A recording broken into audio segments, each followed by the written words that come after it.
Welcome to our Bambino swim type, number 2 of our 6 swim types. You can find out more about the system at swimtypes.com. Okay Paul, we're here watching this sequence of Bambino swimmers. Tell us a little bit about what we're looking at. Now, Bambinos have normally had a fairly limited swimming background, maybe only been swimming for less than 6 months. The biggest single thing holding a Bambino back in the water is that sort of sense of not feeling very relaxed at all. Breathing itself often feels very, very challenging. You'll see that many of these swimmers are lifting their head very, very high out of the water, and as they do so, they're using that lead arm to press and lift themselves high out of the water. The arm itself slips through the water at this stage, almost like a bike slipping a gear. That's right.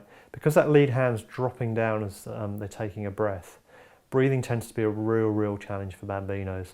I'm sure if you're in this position yourself, you'll be very aware of how challenging breathing is, and you may find you have to stop at the end of the pool of every lap just to catch your breath. In fact, in extreme cases, you may find you can't actually swim a lap and you have to stop halfway down. That's not a very nice position to be in. But rest assured, if we can just improve the timing of your stroke a little bit, we can improve your breathing technique and you'll be able to swim much longer distances, much more comfortably.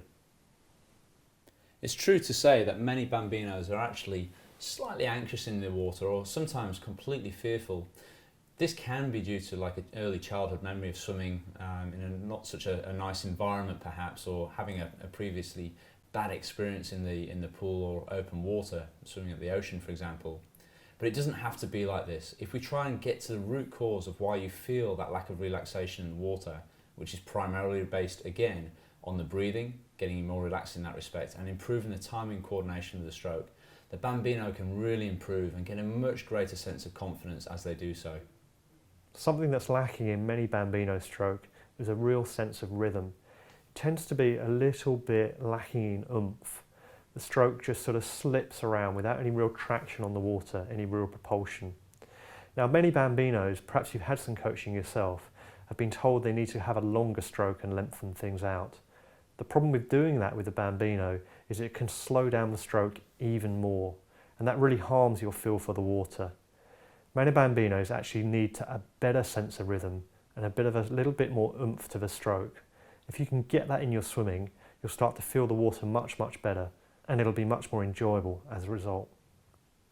Here at SwimSmooth, we love working with Bambinos because of the sense of achievement they all receive when they're starting to improve things and can see the pathway to move themselves forward. So don't give up on swimming if you've been trying it in the past beforehand and felt it to be quite an unusual or awkward activity. With the right focus and the right steps, you too can improve your swimming.